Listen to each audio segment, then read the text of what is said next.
Ya está grabando. Déjame sentarme.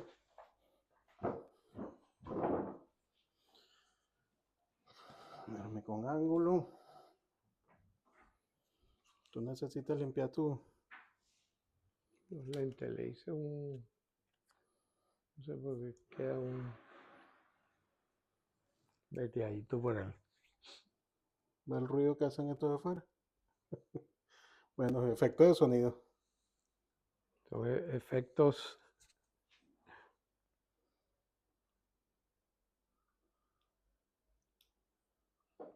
Gracias. Ok, empezamos entonces. Hola, hola a todos. Sean todos bienvenidos al segundo episodio de nuestro nuevo podcast de Mentes Analíticas. Yo soy Juan Ricardo Díaz, psicólogo. Le quiero aquí presentar a mi gran amigo, el doctor Luis. También se va a presentar. Y también te quiero preguntar de qué vamos a hablar hoy, Luis. Ok. Luis Arocha Mariño, médico psiquiatra. Y bueno, ¿qué te parece, Juan, si hoy abordamos el asunto de las distinciones, parecidos, semejanzas, diferencias y complementariedades y contradicciones entre la psicología y la psiquiatría? Así estamos. Bueno, como lo prometimos en el primer episodio, vamos a estar conversando sobre ese tema que a mí en lo particular me parece interesantísimo. Y quiero hacer como una salvedad, o más bien una acotación de lo importante que es esto, porque mucha gente, primero que las confunde, cree que psiquiatría, psicología y todo eso, y lo otro, que hay mucha gente, yo creo que en toda Latinoamérica sucede mucho, excepto en algunos países, ¿verdad?, que están acostumbrados más al modelo psicoanalítico, por ejemplo, que creen que hay algo que tiene que estar muy mal o que la gente está loca para poder ir al psiquiatra o al psicólogo, lo cual es totalmente falso. Y esperamos que con este episodio la gente pueda aclarar sus dudas a este respecto. Sí, yo creo, Juan, que eso tiene que ver también con el concepto de normalidad. Mm, Qué es normal y qué es patológico, que es como la división tradicional, convencional, que desde el punto de vista del mundo médico se estableció a partir de, bueno, de toda la vida, ¿verdad? La salud por una parte, la enfermedad por otra parte. Entonces, ¿dónde está el lindero? ¿Dónde está ese límite entre una cosa y la otra, ¿no? Yo digo, es un río tan ancho como el río Amazonas. sí, sí. Y tú sabes que yo generalmente a mí me gusta explicarle a la gente cuando acude a terapia que se puede considerar algo que se sale de la norma, que es lo que uno usa el término normal, que a mí en lo particular no me gusta. Yo prefiero decir algo que es típico o atípico, ¿verdad? Es cuando eso que tú estás padeciendo te impide funcionar en tu regularidad de tus funciones básicas. O sea, quizás dejas ir al trabajo o baja demasiado tu rendimiento, se empeoran mucho tus relaciones, esa cosa ahí es donde dice, mira, eso es una, como le dicen los americanos, un red flag, una banderita roja Una de bandera. alerta, ¿no? Entonces, Ujú. ¿qué opinas tú de eso? Sí, sí, esa banderita roja, por supuesto, uno la mueve en función de las apreciaciones que tiene de la situación. Por ejemplo, si uno, normalmente una persona dice, no, yo no tengo problemas, ¿no? Mm, Yo estoy bien, ¿no? Pongamos por caso, voy a poner por un ejemplo de caso médico, la hipertensión arterial ha sido llamada la enfermedad silenciosa. ¿Por qué? Porque la persona no se da cuenta de que su tensión está alterada. No se da cuenta de que está en unos niveles de amenaza para su propia salud, para su propia estabilidad. Cuando viene una crisis hipertensiva y la persona empieza a sangrar por la nariz o la persona tiene un ictus o la persona tiene algo y cuando llega al servicio de emergencia le descubren que tiene la tensión arterial altísima, ¿no? mm, Así pasa con todos los procesos, incluyendo los procesos psíquicos, que prefiero llamar psíquicos que mentales, ¿no? mm. Porque puede ser más abarcativo el término psique que el término mente, ¿no? En el sentido de lo que yo pienso, lo que yo siento y lo que yo supongo acerca de lo que acontece, ¿no? Entonces, por ejemplo, resulta que yo tengo un conflicto familiar, pero yo no me he dado cuenta que tengo una tensión que se ha creado, por ejemplo, con la pareja, con los hijos, con los padres, cualquier Sí, cosa, hasta que, como dicen, tensamos la cuerda hasta que se revienta, ¿no? sí. Cuando se revienta es que decimos, ah, por ejemplo, se revienta como un adolescente que se corta. Mm, ¿Mm?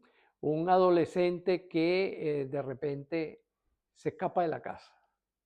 Un adolescente que se aísla y cuando vienes a ver, tocas la puerta y se tomó un monto X de pastillas, ¿no? mm, En ese momento es que la gente registra lo que está ocurriendo.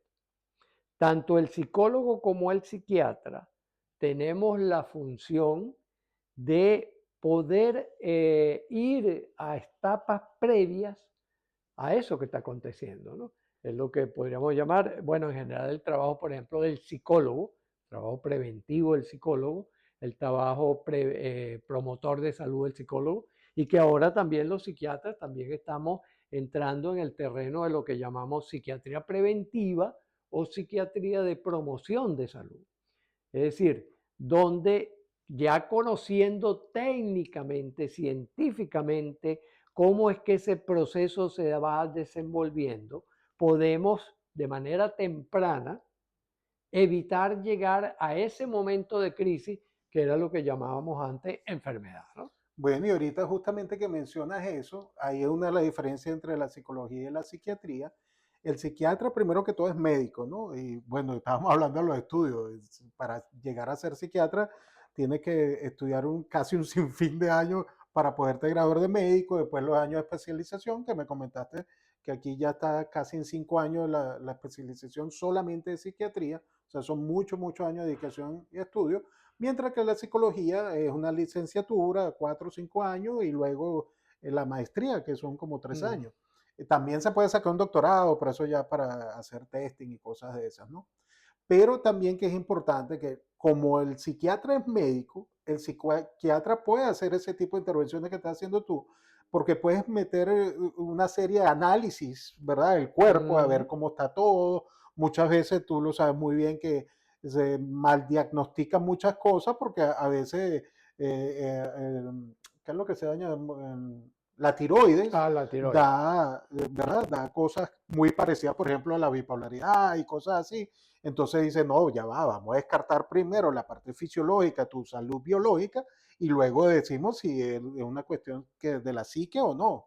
Y entonces también puedes prever mucho, tú monitoreando todo su rango, ¿verdad? A tu paciente, puedes prevenir muchísimas cosas, mientras que el psicólogo ahí sí tiene ciertas limitaciones porque no tiene acceso a eso. Nosotros, cabe aquí el paréntesis, para comentarle que los psicólogos no podemos recetar medicamentos. Muchas veces a mí me lo piden, mire doctor, usted puede darme medicamento para la depresión. Yo le digo, no, tienes que irte con un psiquiatra, un neurólogo, preferiblemente. Y también yo, bueno, todo lo que me conocen, es mucho saludo a los doctores psiquiatras con los que trabajé muchos años en Miami. A mí me gusta trabajar muchísimo en conjunto con un psiquiatra porque Claro. yo entiendo el complemento que existe entre las dos eh, eh, líneas profesionales. Y bueno, y esperamos que con este podcast ustedes puedan aclararse más y entender los beneficios de usarnos a ambos, ¿no?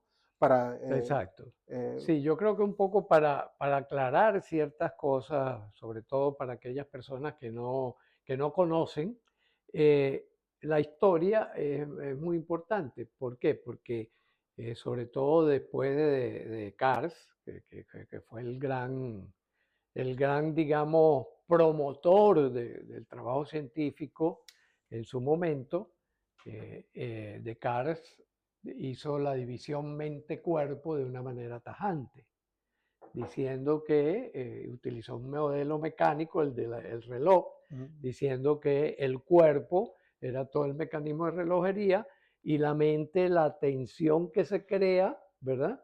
Cuando el resorte está recogido, ¿no?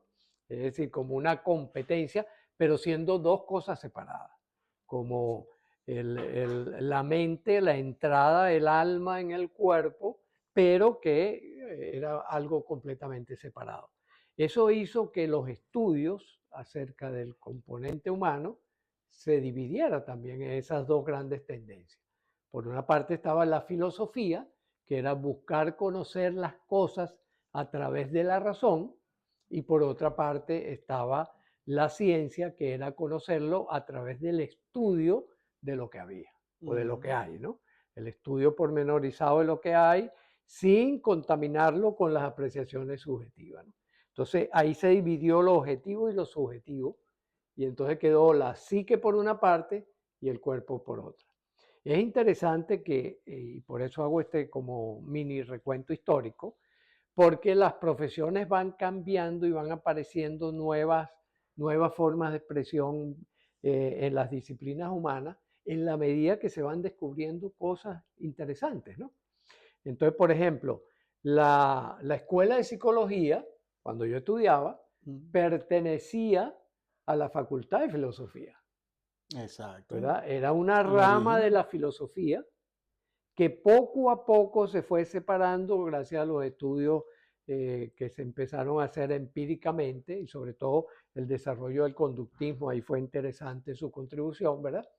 En el sentido de no especular tanto, únicamente hablar desde la razón pura, como diría Kant, sino aterrizar en qué es lo que hay, ¿no?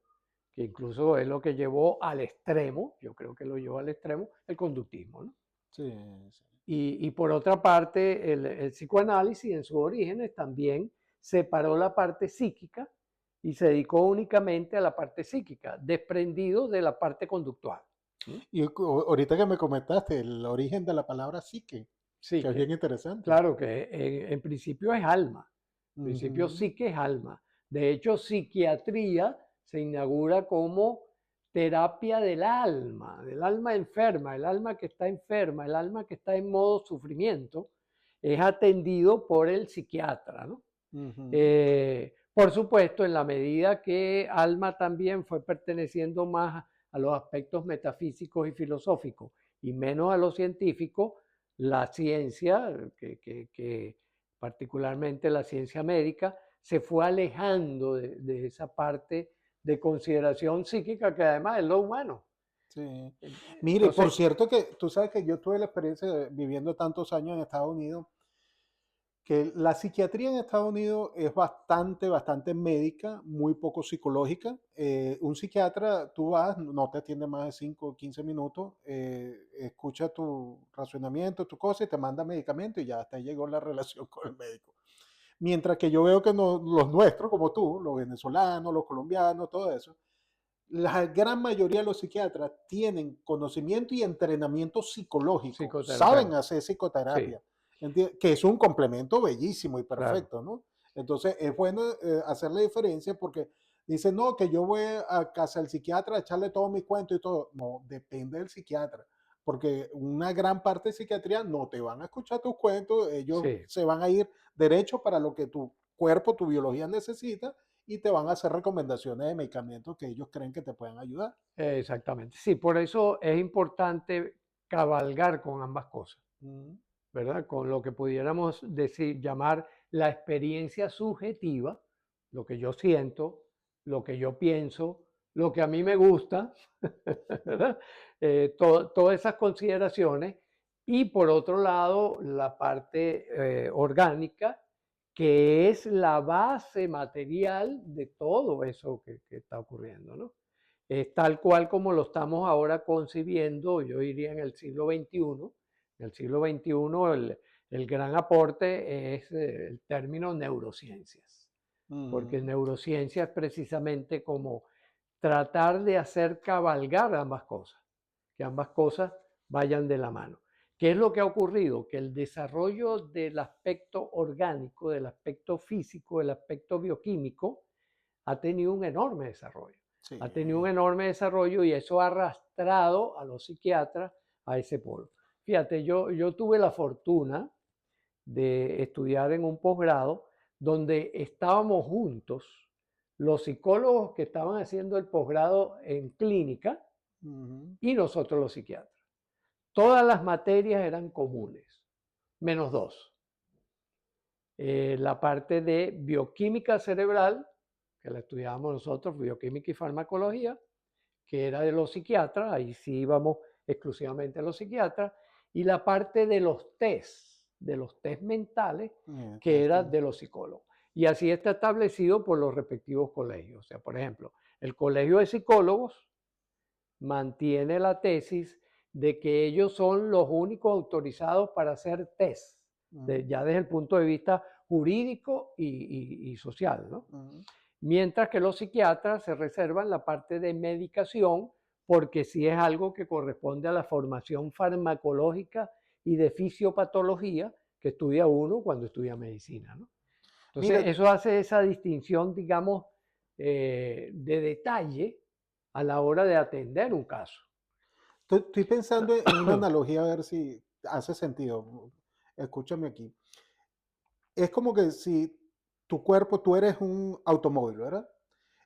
Vamos a decir que el psiquiatra le presta atención al motor, que es lo que hace mover, haciendo la analogía que el motor Ajá, es el ajá, cerebro, y se encarga de arreglarte el cerebro, o sea, en este caso el motor del vehículo, mientras el psicólogo más bien te ayuda a aprender a conducir cada día mejor ese vehículo, ¿verdad? Pero no se exactamente. mete con el motor, simplemente así. Y lo otro comentario bien importante en relación a lo que dijiste y comentaste ahorita, es que a través de los años, con la ayuda de todo el avance científico y la tecnología, se ha demostrado lo entrelazado que está el cerebro con la mente. Antes se pensaba que era separado, ¿no? El cerebro es una cosa y la mente es otra. Exacto. Ahorita inclusive con lo que estábamos comentando de hacer neurofeedback, entrenamiento cerebral, ya casi que se pueden ver los pensamientos en actividad, porque para que tu Ujú, cerebro piense, tiene que haber movimiento energético, o sea, de energía, de electricidad en el cerebro. Entonces, exacto. tú estás midiendo, vamos a suponer, en la zona central, y tú dices, ok, trata de poner la mente lo más en blanco que puedas. Este, hago comillas para la gente que está escuchando y no me está viendo. Este, y entonces vamos a decir que la mente se aquieta con los ojos cerrados y después le dice, ok, abre los ojos y piensa en algo y tú ves cómo cambia la actividad cerebral. Claro. Porque o sea, hay mucha más fabricación de energía, ¿verdad? En este caso electricidad, y eso demuestra que los pensamientos están ahí casi que físicamente en el cerebro. O sea, que una cosa es Sí, parte sí, de la sí, otra, sí. no se pueden Que, separar. que, que en el fondo es un fenómeno de orden físico, Ujú. el mental, Sí. ¿verdad? El poder fabricar pensamientos, emociones, sentimientos, acciones también. Todo eso son procesos de orden electroquímico que van ocurriendo en el organismo, ¿no? Ujú. Fíjate, vamos a ponerlo en un ejemplo, ¿no? Recientemente estuvimos viendo un caso de una señora venezolana, el caso de los venezolanos ya es conocido mundialmente, creo que no debe extrañar a nadie, que la señora está en el país, pero sus hijos están fuera del país. Lamentablemente. Empieza la señora a sentirse triste y tal, va a consulta psiquiatra, le ponen antidepresivos porque le diagnostican depresión, le ponen antidepresivos, los antidepresivos hacen muy poco efecto, le van cambiando los antidepresivos, etcétera, etcétera, hasta que el caso es presentado en un grupo donde yo participo, un grupo de discusión de casos. Y yo le pregunto a la tratante, bueno, esta señora justifica su depresión, es decir, tiene un argumento para sostener su depresión. Me dice, sí, los hijos que están fuera del país.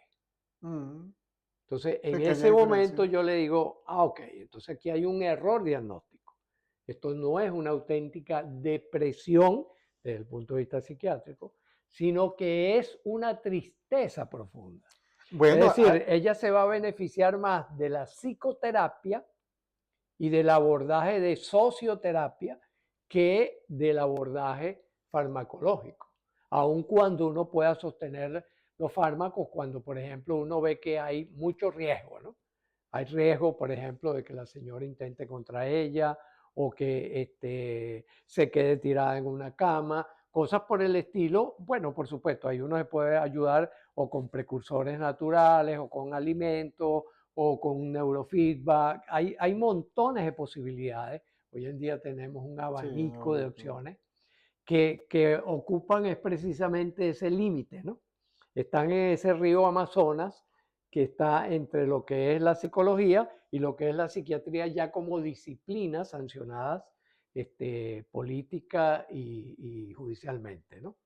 Porque esa es otra distinción importante, ¿no? Mm. Recordar que nosotros lo que hacemos es delimitar campos de estudio, pero la realidad no está delimitada. No, no, por La supuesto. realidad es Y un es un continuo. continuo, es un Claro. continuo. Pero fíjate, ahorita que hace esa acotación de la diferencia de la depresión y la tristeza, me encantaría que le explique a nuestro público la gran diferencia entre eso. Hay mucha gente que está triste y cree que está deprimida y lo contrario aplica. Entonces, ¿cómo lo podemos ayudar para que diferencien cuando tú estás triste y cuando estás clínicamente deprimido? Eh, el deprimido le dice a uno desde la primera consulta, ¿usted por qué está deprimido? Y dice, no sé, doctor, yo no tengo razones para Mm, estar triste, yo no tengo razones para estar deprimido. Lo único es que me siento así, siento que la vida no vale la pena, siento que yo no tengo nada que hacer en este mundo. Esa es la auténtica depresión, lo mm, que en algún momento llamamos depresión mayor, pero con estos DSM, que yo no lo sigo mucho, se ha dicho de mm. paso, eso ya sería motivo de otro podcast, Sí, sí. pero están cambiando los nombres constantemente, ¿no? Pero en realidad ese estado de no tengo justificación, no hay justificación psíquica para la depresión. Mm, En cambio, la tristeza sí. La tristeza es porque yo estoy muy dolido, estoy sufriendo por algo que ha acontecido. como A consecuencia de veces, algo. desde el punto de vista sintomático, las dos se montan. Y Claro. eso es lo que puede dar origen a que, por ejemplo, un psiquiatra que no practique psicoterapia diga, bueno, simplemente tómese eso. Eso no va a resolver el asunto de una tristeza. Ujú, ¿Por qué? Porque tú tienes que abordar la manera como la persona vive la tristeza, tienes que abordar los desencadenantes de la tristeza, tienes que abordar el feedback que la persona le da como retorno a lo que esté ocurriendo que haya motivado esa tristeza, sí, que es el campo de la psicoterapia. exactamente. Y yo le comentaba a Luis antes de comenzar el podcast de hoy, que para mí una de las perspectivas que yo uso en terapia es que le digo a la persona cuando viene a consulta que ellos traen un maletín de herramientas, pero sin, o pocas, muy pocas herramientas, y nosotros los psicólogos lo que vamos es que le vamos a brindar más herramientas para que metan dentro de ese maletín, se la lleven a casa en su vida diaria y vayan sacando cada una de esas nuevas herramientas para utilizarla y luego la vuelven a guardar, pero la tienen allí, ¿no? Porque esa es la Claro, idea, que sea algo en el día a día. Porque yo pienso que ya por la muchísima de la gente que yo he atendido ya tiene herramientas en sí, pero es como que no atan una cosa con la otra y no se dan cuenta y luego, bueno, pero ¿qué te gusta hacer? ¿Qué te levanta el ánimo? O sea, porque hay muchas cosas que son fáciles, si se claro, claro. quiere, de recurrir, salir a caminar, a pasear, ver el cielo, ponerse en contacto con la naturaleza, todas esas cosas, la respiración, La santo Dios, que es respiración, tan todo. útil Ujú. para tanto para la ansiedad como para la depresión y todas esas cosas. Y La entonces, microbiota también. exacto, lo estamos Claro, hablando. sí, fíjate que, por ejemplo, muchos casos de tristeza o incluso de depresión no corresponden, digamos, a cambios químicos en el cerebro, sino que pueden ser producto de inestabilidades en el propio organismo. Por ejemplo, uno de los órganos favoritos para alterar el comportamiento humano es la tiroides. Ujú, Porque la tiroides tiene como función, pues es como la función, el Ministerio de Relaciones Interiores, lo llamo sí, yo, ¿no? Ella tiene que ver que las cosas estén funcionando adecuadamente por allí, tiene mucho que ver con el metabolismo, ese tipo de cosas. Entonces, muchas veces, por ejemplo, un hipotiroidismo subclínico puede manifestarse con una tristeza, puede manifestarse como una aparente depresión auténtica, ¿no? Ujú. Entonces es muy importante por eso la participación del psiquiatra en la evaluación de aquellos casos que el psicólogo vea que no alcanza. Por ejemplo, yo he recibido muchos casos, por ejemplo, de psicólogos que después de 5 o 6 sesiones le dicen a la persona, no, mira, tú necesitas visitar al psiquiatra. Eso. Exactamente. Definitivamente a mí en muchos casos yo he tenido que referir a gente a psiquiatra porque lo creo prudente y necesario, ¿no? Entonces, pero fíjate, pensando así en líneas generales, porque como estamos hablando de ese abanico de posibilidades entre la psiquiatría y la psicología, yo creo que, no sé si estás de acuerdo conmigo, Luis, que los tres temas más buscados cuando nos buscan a nosotros es obviamente la depresión o tristeza, la ansiedad y el sueño. Y Ujú, a veces casi que están los tres presentes. Si te claro, puedes ver, hay casos que son bien complejos, para no decir complicados, pero complejos. Y entonces casi todos tienen la misma base, si se quiere, y muchas de las herramientas se pueden utilizar, como dijimos ahorita, en la respiración, el salir a caminar y todo eso, para cualquiera de las tres. claro. Y entonces, y fíjate, ahorita que me dijiste, me pareció muy interesante el comentario que dijiste de la diferencia entre en el caso que viste de la tristeza, que eso era tristeza y no necesariamente depresión, porque para el problema del sueño puede pasar algo bastante similar. O sea, a veces te puede ir un paciente tuyo y decir, mira, doctor, no puedo dormir, entonces tú Mm, le haces toda la pregunta y le puedes mandar un medicamento para que lo ayude a dormir. Pero muchas veces es otra cosa, y tú dices, ¿por qué no puedes dormir? Y te dicen, no, es que me está pasando esto. Entonces tú exacto, dices, claro. ah, ya va, espérate, eso es Claro, otra es harina una de otro cuestión costal. de estrategia. Por ejemplo, Sí. yo le digo a las personas mucho, hemos perdido el modo de dormir, el método. Ujú, O sea, en la vida todo tiene método. sí. Y muchas personas, por ejemplo, dicen, bueno, es que yo no puedo dormir, doctor. Ajá, cuénteme, cuando usted se acuesta, ¿qué tiene en su cabeza? Esa es la pregunta que yo le hago, ¿no? Bueno, es que no, las deudas, esto, lo otro, la situación del mundo. Ah, ok. Entonces, usted tiene que hacer un corte. Cuando usted va a dormir, lo primero que tiene es que decretar todo queda para mañana. Ujú. Eso es lo primero que uno tiene que decretar. No, y la ¿Por qué? Porque construcción de un hábito, ¿no? uno va a entrar en modo mantenimiento y reparación, que es Mm, lo que es el sueño. El sueño es mantenimiento y reparación. Y yo le digo, es igualito que el carro. Si su carro está fallando o su carro necesita mantenimiento, ya llegó a la hora de mantenimiento, usted lo lleva al taller. ¿Y qué hace? Lo para. Lo primero que usted tiene que es parar las funciones de vigilia.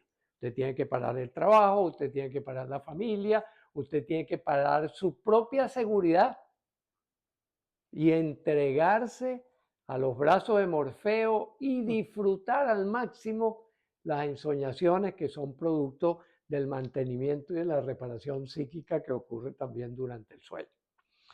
Sí, yo lo Eso, veo el sueño también como una desconexión, ¿no? A lo que uno llama la realidad. Entonces hay que aprender a desenchufarse.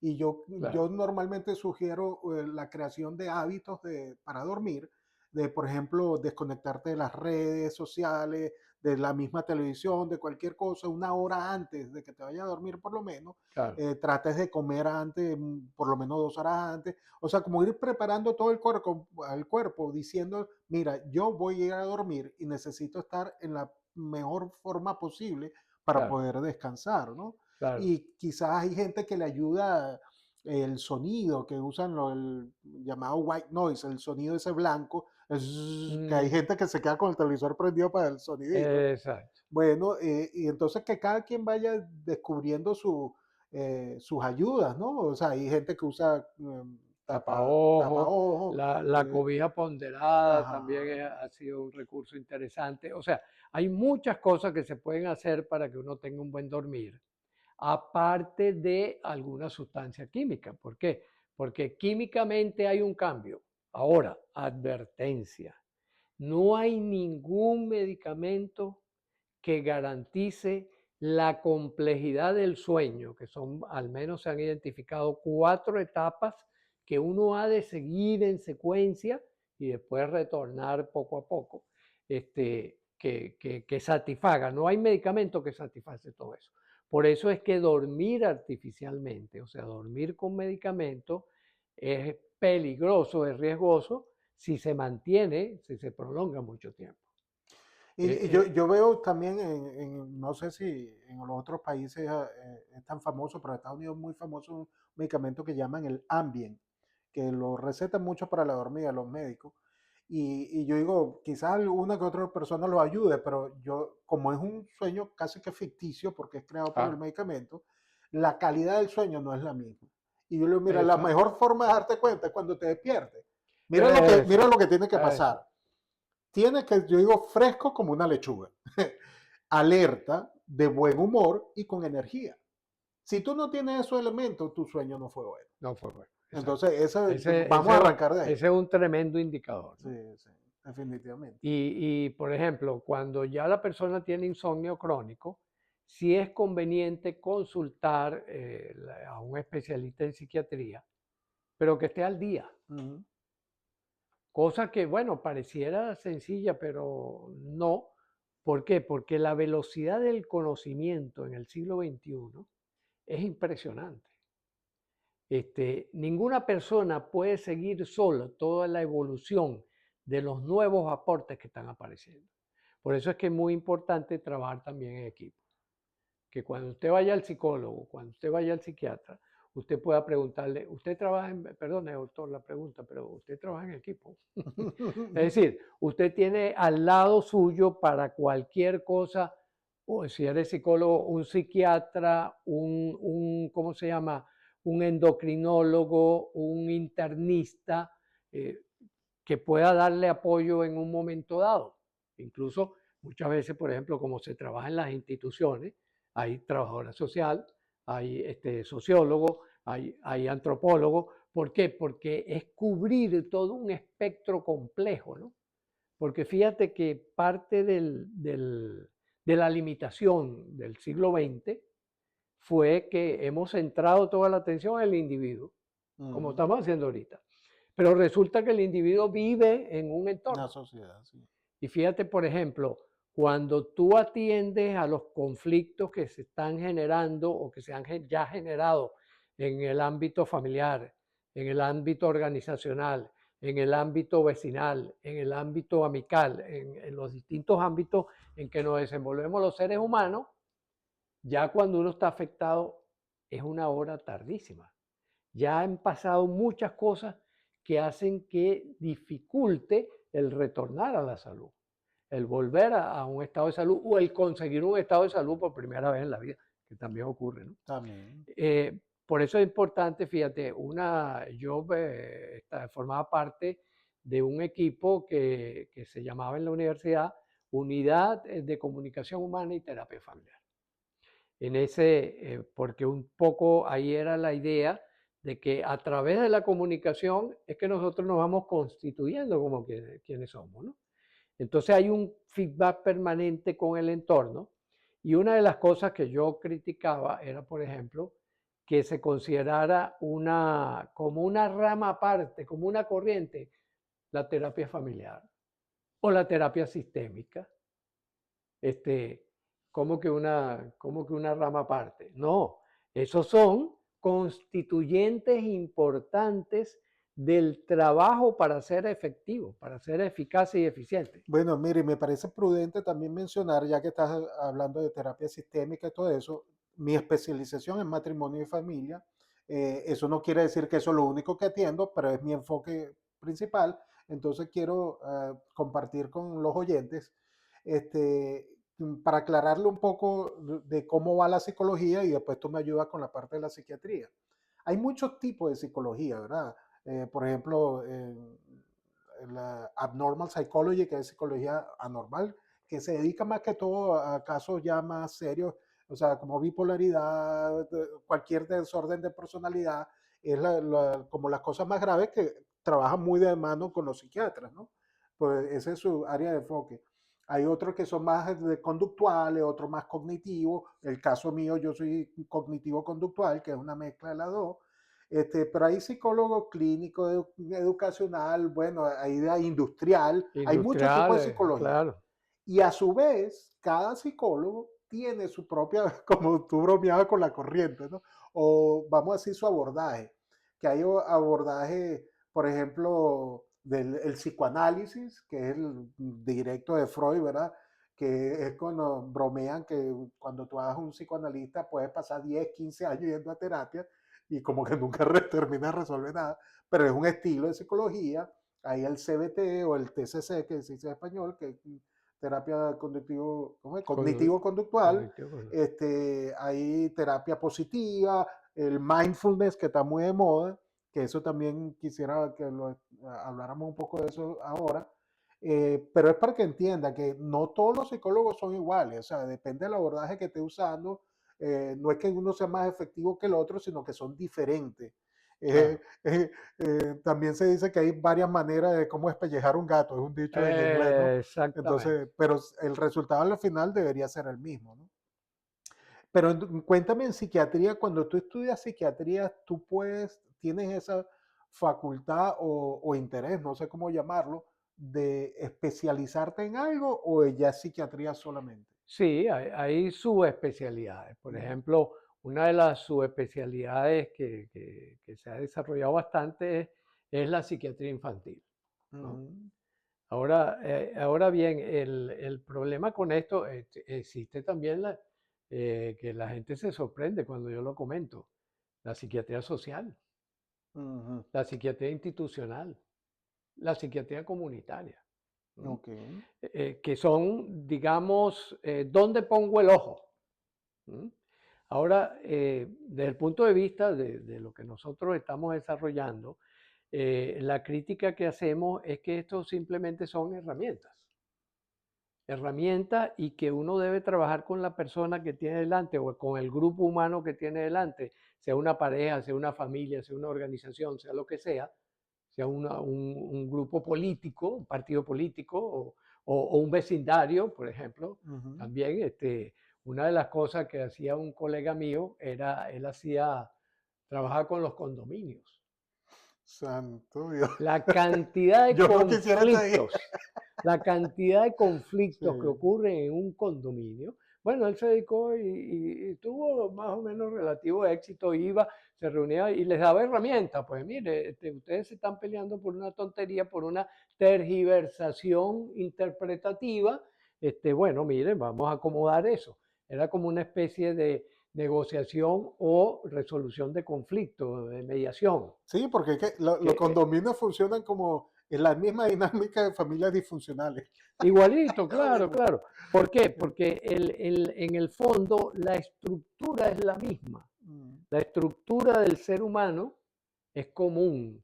Levi Strauss, uno de los creadores del movimiento estructuralista, que después también le cayeron a pedradas, yo digo, son contribuciones, y son contribuciones muy buenas que hay que ponerla en su exacto lugar, creo yo. Hay que ir poniendo las cosas en el lugar que le corresponde, ¿no? Él decía la infinita variedad de lo mismo. ¿Verdad? Hay una genial. estructura y esa estructura tiene variedades de expresión, ¿no? Mm, Es lo que también algunos llaman gradientes de expresión. Por ejemplo, tú y yo, tú eres más alto y más corpulento que yo. Un rato. gracias por el piropo. Sí, sí. Exacto. Yo jamás pelearía contigo. No, ni yo contigo, así que tranquilo. No, Eh, pero qué interesante Claro, esos gradientes, entonces ¿no? esos gradientes hacen que tú ubiques, si lo vemos, por ejemplo, yo creo que una de las técnicas o de las aproximaciones mentales que se ha utilizado muchísimo en el siglo XXI, que es el enfoque de sistema, cuando tú observas un sistema, hay lo que se llaman zonas de apalancamiento, que son aquellas partes que influyen poderosamente para que el sistema se comporte como se está comportando. Entonces, yo creo que ahí es lo importante, tanto el trabajo del psicólogo como el psiquiatra, tienen que buscar cuál es la zona de apalancamiento que permite que la persona deje el estado en que se encuentre y vaya a un estado superior de salud.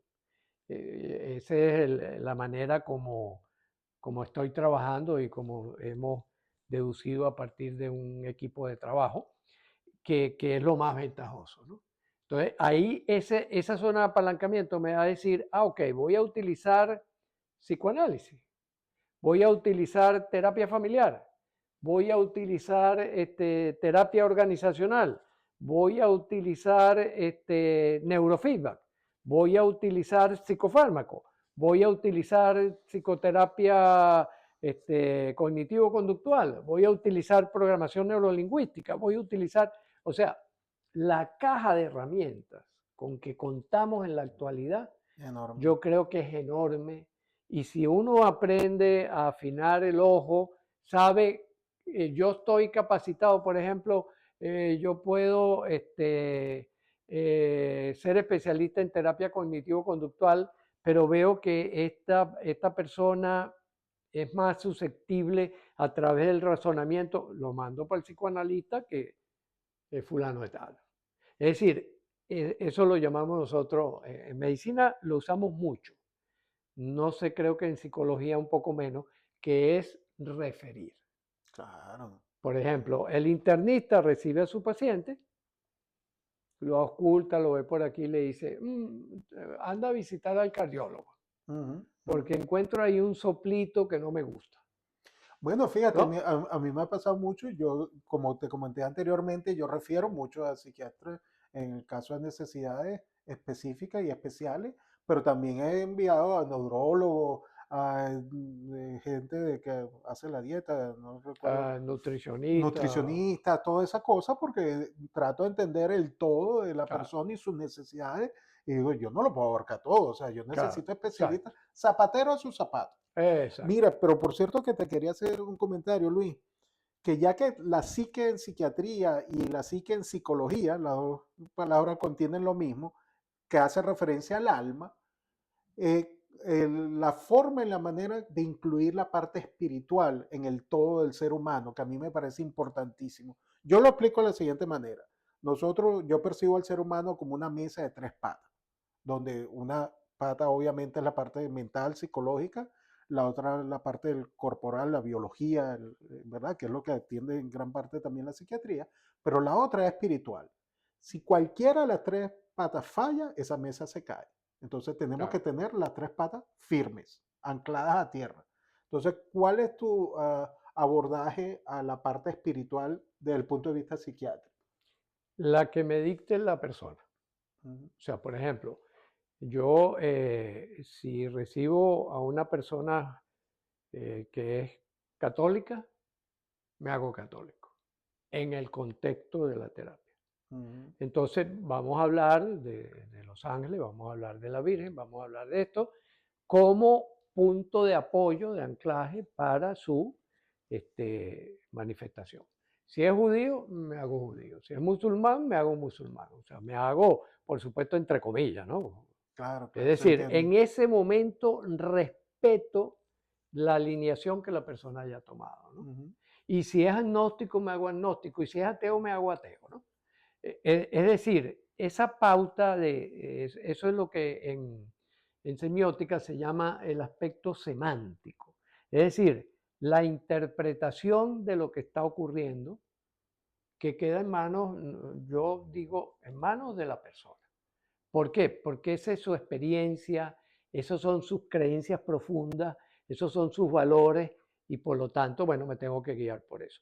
Por supuesto, si hay un riesgo inminente a su salud o hay un riesgo inminente a la salud de otro, sí hago la advertencia. ujú, Por ejemplo, no me voy a liar con alguien que delinca de alguna forma, ujú. que esté cometiendo un delito o algo, o quiera cometer un delito o algo. Bueno, por supuesto le alerto que ahí no va a tener mi colaboración, sino por supuesto todo lo contrario, ¿no? Pero el resto, fíjate que allá en la unidad de comunicación humana y terapia familiar, desarrollamos un modelo para atender duelos.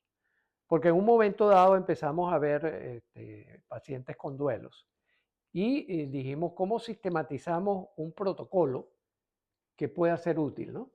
Y sistematizamos un protocolo que le pusimos el nombre de Neurosol. ¿Mm? Neurosol. entre neuro y sol de iluminación, ¿no? En ese protocolo, nosotros vamos llevando a la persona a que establezca un contacto espiritual, es decir, trascendente, con la persona perdida. A veces, por ejemplo, lo hemos hecho también con pérdidas materiales, lo hemos hecho con pérdida, por ejemplo, de mascotas, de cosas y tal. Los resultados han sido impresionantemente positivos, en el sentido de que es conectar la persona y lo hacemos de una manera muy sencilla. Le decimos, mira, ¿dónde está esa persona? Si es católico, dice, bueno, yo espero que esté en el cielo. Ok, entonces si está en el cielo, tiene unos poderes superiores, muy superiores a lo que nosotros podamos estar conversando aquí. Entonces pídele que establezca una conexión contigo, una conexión estrictamente espiritual. Material ya se fue, su cuerpo ya se fue, pero ahora pídele y pídele que te dé una señal. Que en los próximos días, en las próximas semanas, en los próximos meses, en cualquier momento, te dé una señal de que esa conexión está lograda y que por lo tanto se va a convertir como en una especie de protector, ángel de la guarda o cualquier cosa por el estilo. Pero no caes en riesgo de pensamiento mágico ahí. Todos tenemos pensamiento mágico y el pensamiento mágico forma parte de la vida. No, de hecho, hay terapias que Sí, sí, usamos el pensamiento mágico claro, adrede, claro, ¿no? claro, claro, claro. Sí, sí. Sí, sí. Esto científicamente es sospechoso, pero para los efectos prácticos a nosotros no nos Terapéutico, sí. importa. No, a mí, Lo importante es ayudar a la persona. Entonces, fíjate, cuando establecen esta conexión, ¿qué ha sido lo sorprendente para nosotros también, como científicos que somos? Que aparecen señales. siempre, siempre. Sí, sí, Aparecen es que señales. la psique es una cosa Sí, maravillosa. y entonces esas señales le producen una sensación de paz tremenda a la persona que ha tenido esta pérdida y le comienzan, por ejemplo, un caso que recuerdo, una señora, su hijo menor se mató en un accidente de tránsito Qué fuerte. hacía 10 años atrás. Esa señora estaba forrada de negro todo ese tiempo. Me la llevaron los familiares como último recurso porque decían, oye, ella no sale, está con el hijo y tal. Y entonces yo me pongo a hablar con la señora me cuenta que tiene el cuarto intacto, igualito como siempre lo ha tenido, pero que lo cerró. Entonces yo dije, esto es una deuda. Ujú. Cerró el cuarto y lo dejó intacto. Y entonces hacemos el ejercicio, yo le digo, bueno, ¿dónde está él? No, él está en el cielo, es un muchacho muy bueno y tal. Ok, haz la conexión y pídele que te envíe una señal. Por supuesto, estas señales uno dice, es creación de la persona, aunque ahí hemos también contactado alguna física que nos llama mucho la atención. La señora dice, yo voy pasando frente al cuarto, siempre, bueno, ese cuarto estaba cerrado, yo no quería saber nada de eso, y de repente oigo que tocan la puerta desde adentro.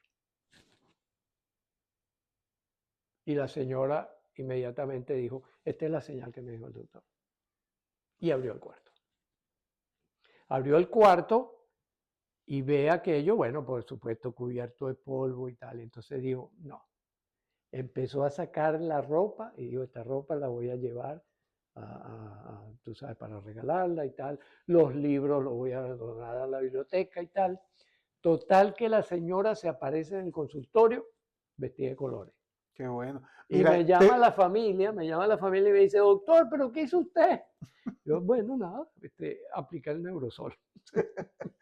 fíjate que me parece tan interesante eso y yo creo que espero que hagan comentarios acá bueno, en la vía que lo estén escuchando, si es YouTube o cualquiera de las plataformas de podcast, que por favor comenten sobre esto, porque me parece un tema tan interesante que le deberíamos dedicar un podcast completo a lo del duelo. Al duelo, Sí, claro. porque es un tema que pica y se extiende, ¿verdad? Claro, claro. Entonces, bueno, y también aprovecho para recordarles que suscríbanse al canal nuestro, denle like a la cosa y dejen comentarios. Eso nos ayuda muchísimo a hacer crecer esta iniciativa. Se lo agradecemos de corazón. Mira, pero también hablando del duelo, fíjate que en ese programa también vamos a hablar de una cosa que aprendí hace muy poco, que son rituales de duelo. Son súper efectivos, Sí, que sí, me suena los mucho a rituales de eso duelo, sí, sí. eso lo del Exacto, sol, me suena exacto, mucho, o sea, muy parecido a los rituales de duelo, donde exacto. tú le das una directriz a la persona y ellos cuando pasan por todos esos pasos, a la final logran Claro. sanar, si se quiere, el duelo, Ujú. ¿no? Que, Sí, déjame decirte dos cositas. Primero, desde el punto de vista psiquiátrico, los duelos no deben ser medicados. mm, Eso es un principio fundamental, a menos de que esté en riesgo la vida de la persona o la ujú, vida de alguna otra persona. Pero si no hay ese riesgo, el duelo no debe ser medicado, porque el duelo, precisamente, medicarlo implica dormir esa etapa dolorosa, que es un paso importante en la reconstitución de la persona. Y mm, nosotros, ¿qué es lo que hacemos? ¿Qué es lo que hemos aprendido? Aprendimos a través de diseñar este modelo. Aprendimos que el ritual lo debe construir la persona. Fíjate que esta señora, este ejemplo que puse, por ejemplo, ella fue la que reconstruyó, construyó su ritual. Abrir la puerta y hacer y el limpiarlo. ritual donde se despidió de él materialmente porque ya tenía conexión espiritual. Claro, por supuesto, aclaro también que esta señora, creyente religiosa, donde había consistencia entre sus valores espirituales y el tipo de técnica que estábamos aplicando. Eso Claro. es importantísimo. Otro tema importantísimo que a lo mejor lo podemos mezclar con ese mismo podcast o más adelante es el apego y el desapego. Porque hay muchas veces que yo he observado que las personas cuando el luto yo creo que se extiende más allá de lo esperado, por decirlo de Claro, algún modo, porque no hay un número típico, pero uno más o menos tiene claro, idea.